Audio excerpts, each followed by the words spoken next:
অর্থনীতি পঙ্গু করে দিয়ে দেশকে ভিক্ষুকের জাতিতে পরিণত করতেই এসব নৈরাজ্য মন্তব্য করেছেন প্রধানমন্ত্রী শেখ হাসিনা।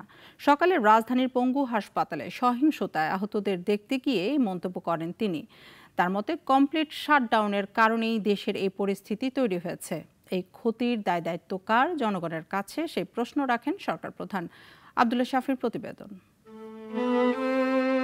উন্নয়নের রূপকারের এই বিমর্ষ কান্না ভেজা মুখশ্রী দেখে অনুমেয় কতটা কঠিন সময় পার করছে বাংলাদেশ। এই আর্তনাদ জনতার প্রতি জননেতার দরদ। আন্দোলন থেমেছে, কিন্তু থেমে নেই বঙ্গবন্ধু কন্যা। দৌড়াচ্ছেন, পরিদর্শন করছেন ধ্বংসপ্রাপ্ত উন্নয়ন স্থাপনার। হাসপাতাল ঘুরে খোঁজ খবর নিচ্ছেন আহত নেতাকর্মী ও পুলিশ সদস্যদের। ঢাকার পঙ্গু হাসপাতালে গিয়ে যেন নিজেকে ধরে রাখতে পারলেন না, সাহস দেন সব মারিয়ে এগিয়ে যাবার। সাংবাদিকদের সামনে প্রশ্ন রাখেন, কেন এই ধ্বংসযজ্ঞ? দাবি মানার পরও কেনই বা পরিস্থিতি এত জটিল হলো? কি অপরাধটা কি করেছি? 2008-এর বাংলাদেশ আর 2024-এর বাংলাদেশ তো এক না। বাংলাদেশের মানুষের জীবন মান তো উন্নত হয়েছে। আমাদের অর্থনীতি আজকে কত উপরে উঠে গিয়েছিল, এবং এটা মনে হলো যে এটা আর কিছুই না।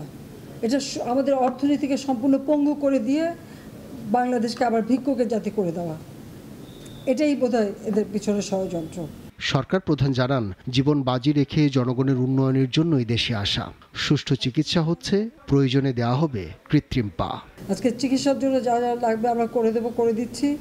আর যারা পা হারিয়েছে বা হাত হারিয়েছে, আমরা কৃত্রিম পায়ের ব্যবস্থা করে দেব, যাতে তারা আবার সুস্থ মানুষের মতো চলতে পারে, নিজের কাজ করতে পারে।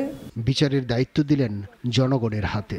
আজকে এই যে এতগুলি মানুষের জীবনের ক্ষতি হলো, এতগুলি পরিবার ক্ষতি হলো, এর দায় দায়িত্ব কাদের? আমি দেশবাসীর কাছে সেই আহ্বান জানাবো যে এই ধরনের ধ্বংসযজ্ঞের জন্য এই দেশকে নিয়ে আর কেউ চালাতে না পারে। আমি সকলে সাহায্য চাই, আর আমি চাই না এভাবে মায়ের কোল খালি হোক আর এভাবে মানুষ অসহায় হয়ে পড়ুক। পরে সেতু ভবন ও দুর্যোগ ব্যবস্থাপনা অধিদপ্তরের ধ্বংসাবশেষ পরিদর্শন করেন প্রধানমন্ত্রী শেখ হাসিনা। আব্দুল্লাহ শাফি, নাগরিক, ঢাকা। একমাত্র ওয়ালটন এসি দিচ্ছে 1 বছরের রিপ্লেসমেন্ট গ্যারান্টি এবং কম্প্রেসারের 10 বছরের গ্যারান্টি।